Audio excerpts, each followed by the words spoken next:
England deserved to win today. There is no doubt. Albania gave us the biggest test we've had the whole group stage. But we have deserved to win every single game so far during qualifying. We have. We've deserved to win every game. 22 goals scored, 0 goals conceded, unbeaten in 11 competitive matches, best record in our nation's history. Best consecutive clean sheet record in our nation's history. And I see a lot of people asking, where does Palmer fit in when he's fit? And for me, it can only be the 10 position. Because Bukayo Saka's got the right wing locked down. Today, Harry Kane gets the goals, and we're going to touch on Harry Kane because it's very important to. Because I've got a theory.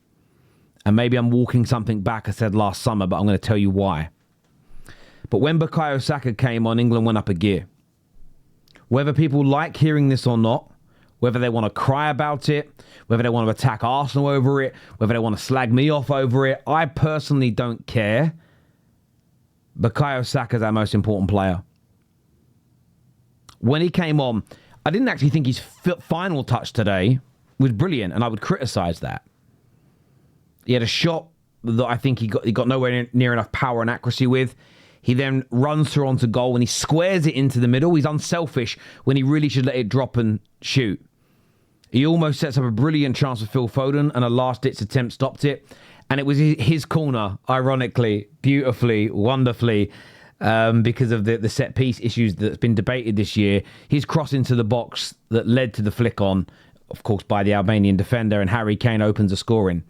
We saw in the previous match how important Bukayo Saka is to us. And I'm not saying there are not other players that are important. But I'm talking, and some will argue, no, Terry, the midfield is the most important part of a football pitch. And I'm not saying it isn't. I'm just saying in terms of an individual, irrespective of their role, a talisman, a leader, somebody that changes the pace of a game, it is Bukayo Saka. So for me, when I get asked that question, where does Palmer fit in? I'm more than happy for Palmer to start as a 10. I love Cole Palmer. I think he's fantastic. I'm a fan of Bowen.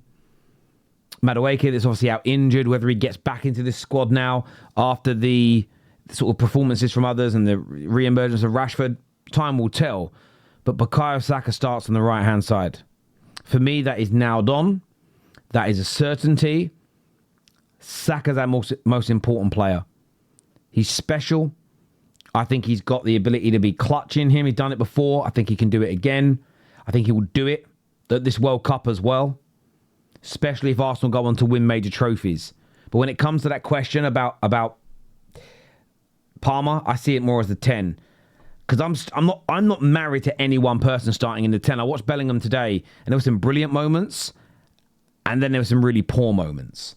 The issue about that number 10 role is you've got Rodgers and you've got Palmer and you've got Bellingham that can all play there. Foden, who wants to play there. It's so overweighted. And I think when the squad gets picked, what has to be assessed is where else can those players play?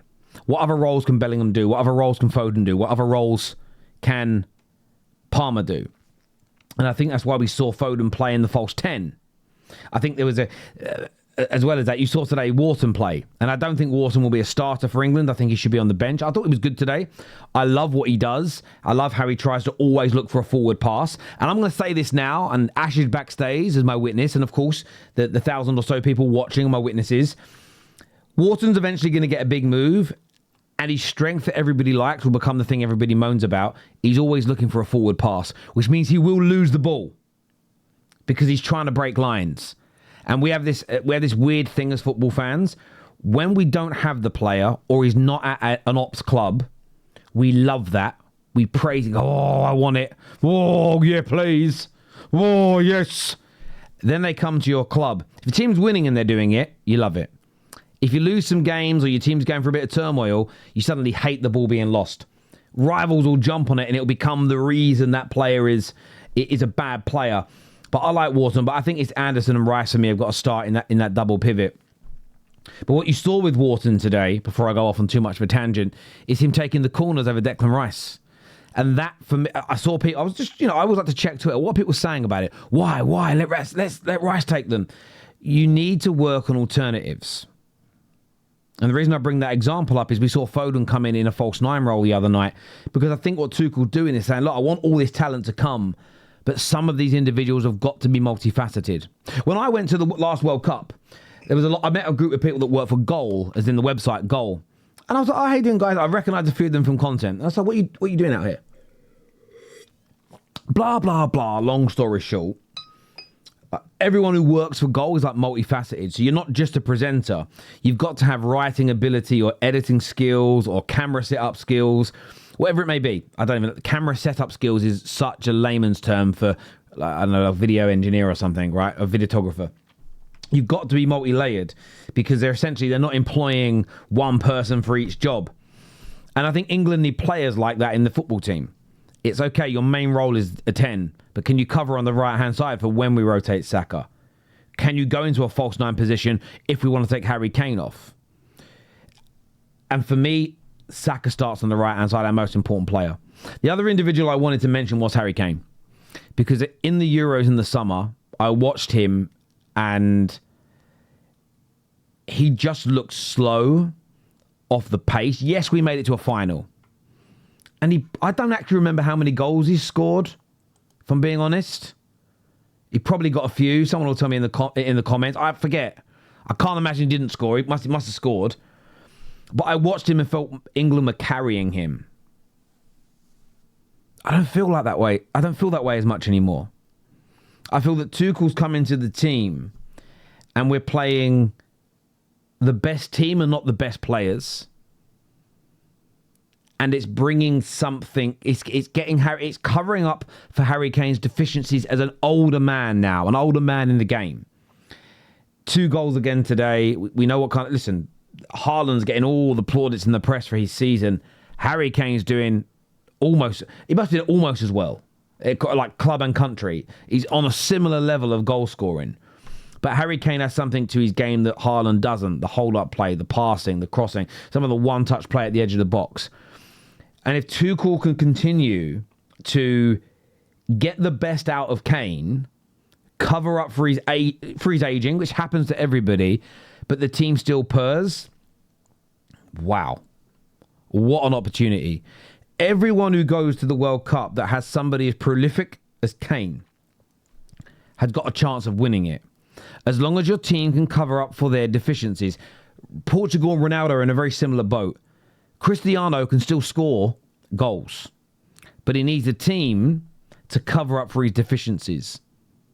And that is what England will need. And Kane doesn't have many. I'm just talking about the speed and pace of the game.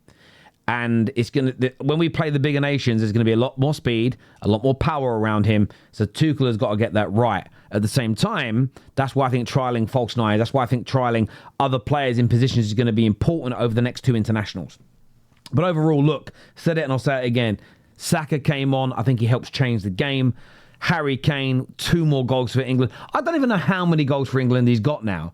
It's ridiculous. I grew up with people like Michael Owen and Gary Lineker, Wayne Rooney trying to break Sir Bobby Charlton's record. And in the end, he did. Harry Kane, one of my favourite England players, also just like me, born in Leytonstone. Crazy really, him and Beckham, both from Leytonstone. But what's that England goals now? 78 England goals. I don't know if they've added today's 2 goals, to be honest, because I'm on Wikipedia checking. They don't always add the goal straight away. But excuse me, 78 goals. They added today's 2 goals. I'm scrolling down. They may or may not have done. Yes, they have. 78 goals. But I remember watching Michael Owen get quite close to it and then getting the injuries. And I remember Rooney breaking it and thinking, well, no one else. And if you actually go back and remember the beginning of Harry Kane's England career, it wasn't exactly the greatest of starts. I think he had like 5 goals in his first 20 games or something like that, which is not bad, but it wasn't matching what he was doing back in 2015, 2016 with Spurs. And I also remember him not really being the main man at Euro 2026. Sturridge was starting over him, I think. Vardy was starting over him. And to go on and do what he has done since then is just amazing. That many goals. For me, 22 more. to surpass 100 goals for England. He'll do it, and that probably won't be beaten in my lifetime. I'll be long since dead when that gets beaten. But yeah, fantastic from him, fantastic from Kane. But the main player, the main person I want to thank for this qualification is Thomas Tuchel. He's getting the very best out of these players. He's getting the very best out of the squad.